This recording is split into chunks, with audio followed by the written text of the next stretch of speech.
प्रिय माताओं बहनों, एक बार फिर से आप सबको मेरा बहुत बहुत प्यार भरा नमस्कार। आज हम जानेंगे कि स्वयं सहायता समूह में पशु सखी क्या होती है, ये कैसे बनती है, इनकी क्यों जरूरत पड़ी एवं ये कौन बन सकती है। तो चलो बात करते हैं पशु सखी क्या होती है। ठीक है, तो कर लेते हैं बात। स्वयं सहायता समूह में बहुत सारी महिलाएं कार्य कर रही है।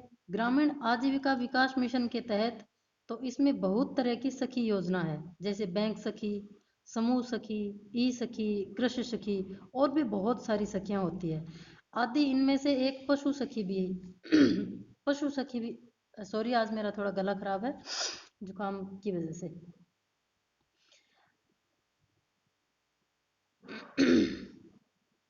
जो समूह में जो महिलाएं पशुपालन करती है, जैसे भेड़ पालना, बकरी पालना, मुर्गी पालन, भैंस, घोड़े आदि अनेक तरह के पशुपालन करती है, तो इन सब के लिए पशु सखी सखी ही काम करती है। ग्रामीण इलाकों में कोई भी पशु बीमार है तो इस समूह की महिलाएं पशु का देख रेख के साथ साथ मुफ्त दवा उपलब्ध कराती है। इसके लिए पशु सखी का गठन किया गया है।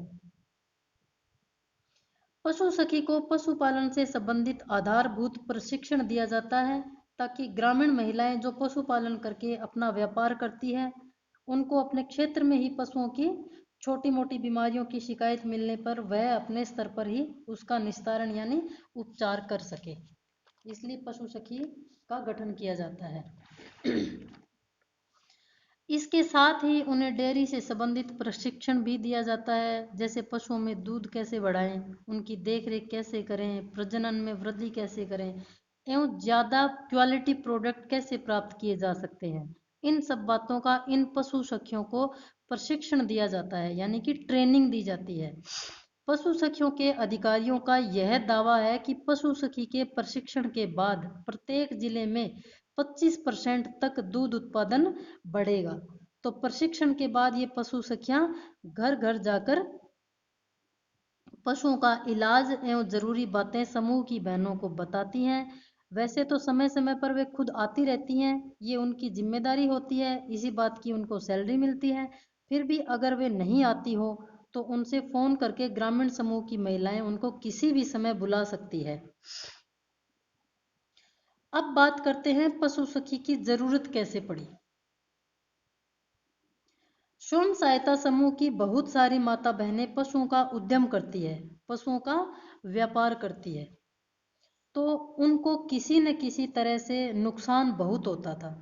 बीमारी से पशुओं का मर जाना, उनके बच्चों का मर जाना, या ज़्यादा से ज़्यादा दूध वृद्धि या क्वालिटी प्रोडक्ट नहीं देने से ये महिलाएं समूह से लिया हुआ लोन या फिर समूह से लिए हुए पैसे, किसी भी तरह की वो जो अपने जो पैसे लेती हैं या लोन लेती हैं, तो समय पर भर नहीं पाती थी, क्योंकि इन सब दिक्कतों के चलते ज़्यादा मुनाफा वो कमा नहीं पाती थी। वो भारत कमा नहीं पाती थी, इसलिए वो अपना जो भी समूह से लिया हुआ पैसा होता है वो वापस से दे नहीं पाती, ब्याज देना तो दूर की बात। तो उनको बहुत सारा नुकसान होता था।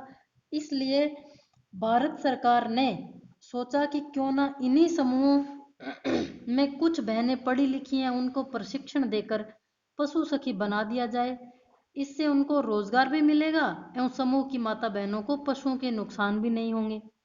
पशु सखियों का दायरा भी तय होता है, जैसा ग्राम संगठन, सीएलएफ आदि का गठन होता है, वैसे ही पशु सखी, बैंक सखी, कृषि सखी, इन सब का भी गठन होता है, ताकि वो अपने ही गांव के आसपास भी रह सके एवं काम भी कर सके, उनको रोजगार भी मिल सके। इससे महिलाएं स्वावलंबी एवं आत्मनिर्भर बनती है एवं अपने परिवार की अच्छे से देखभाल कर सकती है। अब बात करते हैं पशु सखी कैसे बन सकते हैं। अब पशु सखियां बनती कैसे हैं।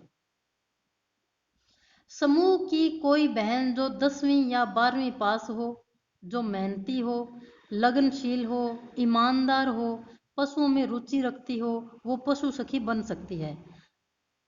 इसकी ब्लॉक स्तर पर भर्तियां निकलती रहती है।